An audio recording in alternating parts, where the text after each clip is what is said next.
बताइए नीरज मिश्रा। वो कह रहे हैं कि डोकलाम के समय चाउमीन तो राहुल गांधी खा रहे थे, ये आरोप लगाती रही है बीजेपी आप पर हमेशा। Deepak ji, communist party of China के साथ आरएसएस का, और आरएसएस में भी जो सबसे प्रमुख आजकल राम माधव जी चल रहे हैं, जिन पर कल सतपाल मलिक जी ने कहा कि 300 करोड़ की घूस लेकर आए थे, उन राम माधव जी ने 2007 से लेकर 2013 तक कितनी बार चाउमीन खाई, ये जरा नलिन कोहली मुझे बता दें। ये जो बात यहां पर हल्की बात जो कर देते हैं ना, उससे देश को दिक्कत आती है। बात करेंगे आपसे बेरोजगारी की, बात करेंगे आपसे चाइना किस तरीके से देश में घुसा है उस पे, आप बात करेंगे चाउमीन खाने की। तो बताइए आरएसएस का और कम्युनिस्ट पार्टी ऑफ चाइना का क्या रिश्ता है? ठीक है, आरएसएस की विचारधारा से संगीतरा जी जुड़े हुए हैं। 2007 से 2013 तक चाइना की उसको बता दीजिए कि उसका क्या रिश्ता है। बताइए नीरज जी, और कांग्रेस पार्टी ये सवाल पूछ रही है। संगीतरा जी, क्या रिश्ता है आरएसएस का?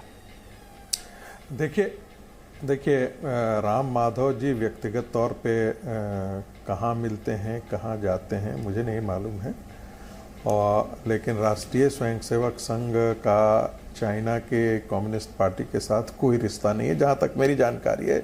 मैं पॉलिटिकल साइंस का प्रोफेसर हूँ और थोड़ी बहुत संघ के बारे में जानकारी है। एक दूसरी बात, अरे भाई, गुलाम नबी आज़ाद ने एक बड़ा सवाल उठाया, बहुत बड़ा मुद्दा उठाया है कि राहुल गांधी और गांधी परिवार विदेश यात्रा जब करते हैं तो इतनी बड़े संपत्ति के तो मालिक नहीं है।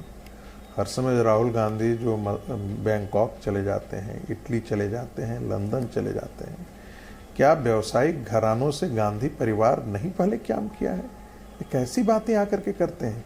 इतनी बड़ी मूर्खतापूर्ण बात जब होती है नेशनल टेलीविज़न पर। अरे जब श्रीमती गांधी गई थी, जब हार करके चुनाव गई थी, तो उनका खर्चा किसने उठाया था? वो तो उसी होटल में और उसी स्वीट में रही थी जहां वो प्रधानमंत्री के तौर पर थी, और तब वो विपक्ष की नेता बन गई थी। वहां के बड़े एक उद्योगपति ने खर्चा उठाया था। तो गांधी परिवार का तो रिश्ता हमेशा रहा है। आज चूंकि नरेंद्र मोदी की, इनसे क्यों घृणा करते हैं मैं आपको बताता हूं। नरेंद्र मोदी ने कांग्रेस की वो जो नेटवर्क था, जो विदेशों में होता था और विदेशों के अंदर था और भारत के अंदर था, वो चाहे वो मीडिया में था, चाहे वो इंडस्ट्री में था, या चाहे एनआरआईज में था, या विदेशी प्रेस और विदेशी नेताओं के बीच में था, इसके सारे नेटवर्क को इन्होंने छिन्न भिन्न कर दिया है।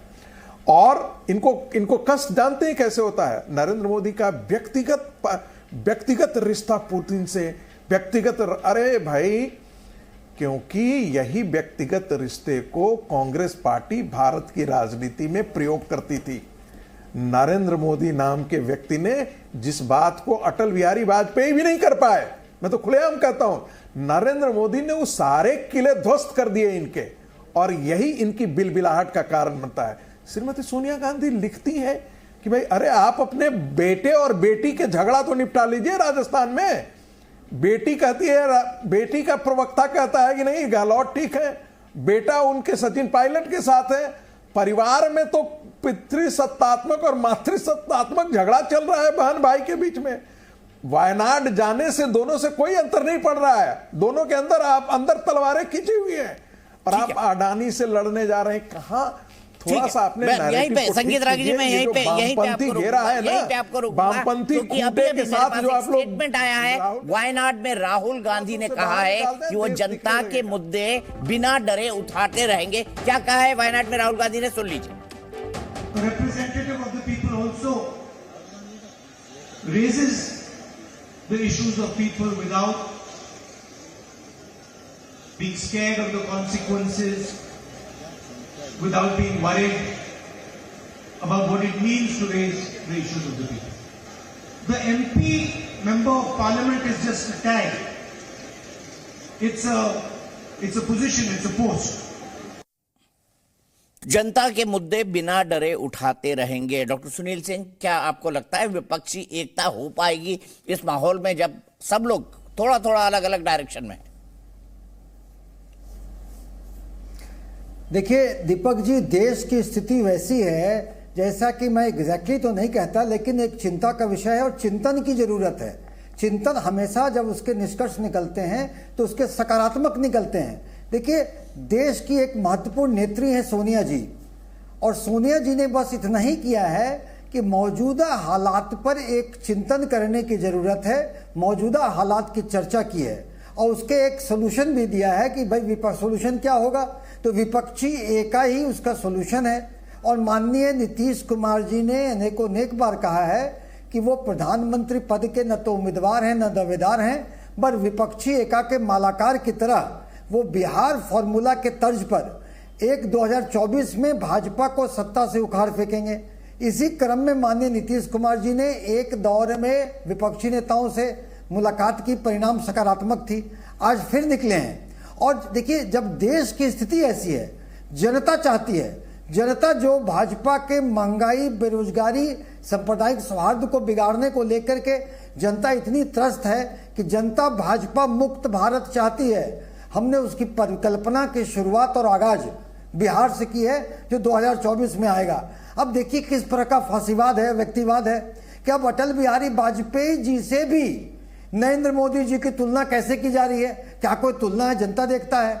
और जहां तक वो बड़ी बड़ी बातें कि पुतिन को ऐसे कर दिया और बाघ मारा, शेर पछाड़ा, अजगर का मुंह पकड़ के 5 किलोमीटर दूर फेंक दिया, सच्चाई तो ये है कि विदेश नीति में हमारा देश ऑल टाइम लो पर है।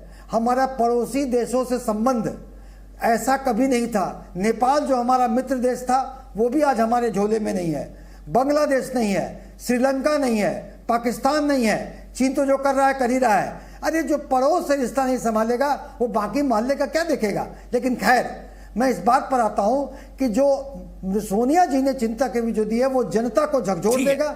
और एक चर्चाएं, लोकतंत्र में चर्चाएं होनी है, लोकतंत्र में संवैधानिक संस्थाएं की मर्यादा रहनी है और सारे पर एक चर्चा का विषय है। जबकि सिविल सोसाइटी, इंटेलेक्चुअल्स, राजनीतिक सारे चर्चा करेंगे और चर्चा का निष्कर्ष जो निकलेगा उसका, हमने कहा ना, अंत में राजनीतिक समाधान भी सोनिया जी ने दिया है। ठीक है, राजनीतिक समाधान देने की कोशिश। लेकिन सवाल ये, क्या रुक जाइए ना, एक ही सांस में सब मत बोलिए।